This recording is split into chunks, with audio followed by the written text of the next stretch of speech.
शादी के 3 साल हुए थे और एक दिन पत्नी के मन में ख्याल आया, क्या होगा अगर मैं अपने पति को छोड़कर चली जाऊं? पति का रिएक्शन क्या होगा? फिर वह क्या करेगा? इसी विचार के चलते पति की परीक्षा लेने के लिए उसने एक चिट्ठी लिखी। उसमें लिखा, आपके साथ रहकर बोर हो गई हूं। मुझे अब इस गृहस्थी से कोई लगाव नहीं है।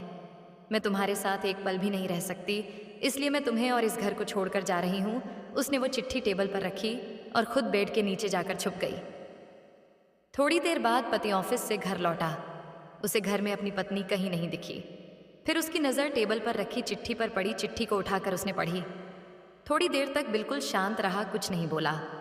फिर उसने उसी चिट्ठी में पीछे कुछ लिखा और अपने मोबाइल में गाने बजाकर जोर जोर से नाचने लगा। फिर उसने अपने कपड़े बदले और अपनी एक फ्रेंड को फ़ोन लगाया और कहने लगा, मैं आज आज़ाद हो गया हूँ मेरी बीवी को। आखिरकार ये एहसास हो गया कि वह मेरे काबिल नहीं है, इसलिए वह खुद ही मुझे छोड़कर हमेशा के लिए चली गई है और मैं अब आज़ाद हो गया हूँ। तुमसे अभी सामने वाले बगीचे में मिलना चाहता हूँ, फटाफट वहाँ आकर मुझे मिलो। ऐसा कहकर पति घर के बाहर निकल गया। दोनों आंखों में आंसू की धारा लिए पत्नी बेड के नीचे से बाहर निकली। उसके हाथ थर थर कांप रहे थे। कांपते हाथों से उसने टेबल पर रखी वो चिट्ठी उठाई और पढ़ी, जिसमें पति ने लिखा था, अरे पगलेट, तुम्हें तो ठीक से छुपना भी नहीं आता। बेड के नीचे से तुम्हारे पैर दिख रहे हैं। तुम जल्दी से गर्मा गर्म चाय बनाओ, मैं सामने की दुकान से बिस्किट लेकर आता हूँ। मेरे जीवन में खुशी तुम्हारे आने से है। आधी खुशी तुझे सताने में है और आधी तुझे मनाने में। आखिर लास्ट में तो हम दोनों ही साथ रहेंगे ना। कभी हम झगड़े, एक दूसरे की टांग खींचे, एक दूसरे को बुरा भला कहे, फिर भी एक दूसरे पर दादागिरी करने के लिए लास्ट में तो हम दोनों ही रहेंगे ना। जो बोलना है बोलो, जो करना है करो।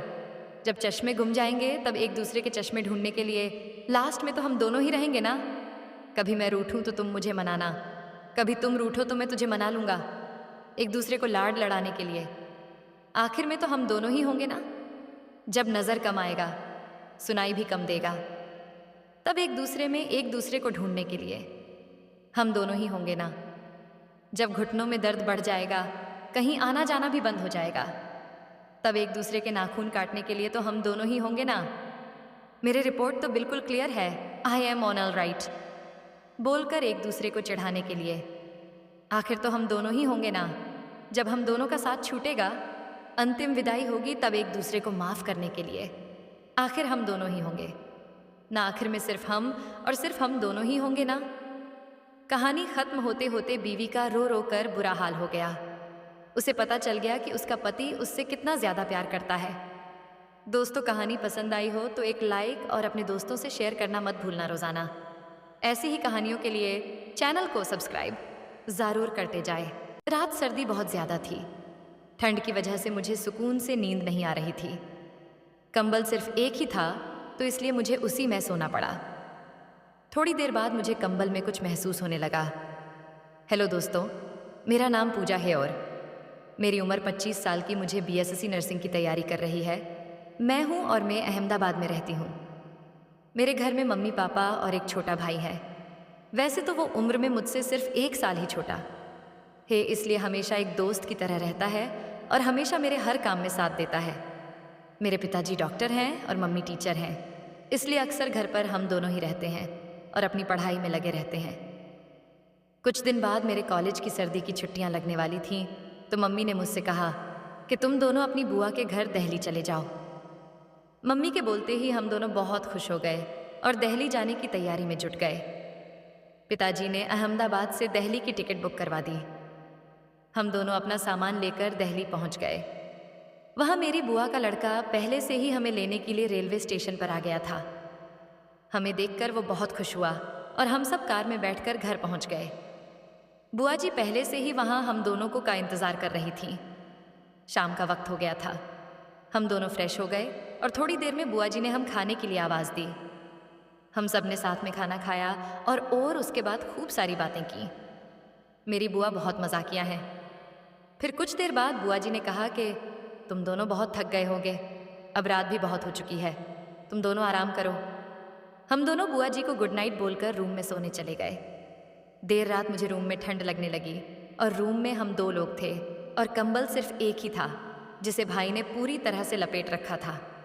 मैं ठंड की वजह से सिकुड़ रही थी। मुझसे ठंड अब बर्दाश्त नहीं हो रही थी, तो मैं भी भाई के कंबल में घुसकर लेट गई और मुझे नींद आ गई। लेकिन कुछ देर बाद मुझे ऐसा एहसास होने लगा जैसे कोई चीज़ मेरी जिस्म को टच कर रही है। मुझे नींद इतनी तेज़ आ रही थी कि मुझे कुछ होश नहीं था, लेकिन मुझे अब मज़ा आने लगा था और धीरे धीरे मेरी नींद भी खुलने लगी थी। हम दोनों अब पूरी तरह से कंबल में भरपूर आनंद ले रहे थे। थोड़ी देर बाद हम दोनों ऐसे ही सो गए। वो रात मेरी ज़िंदगी की सबसे हसीन रात थी। हम दोनों सुबह देर तक सोते रहे। बुआ जी ने आकर दरवाज़ा खटखटाया और आवाज़ लगाई।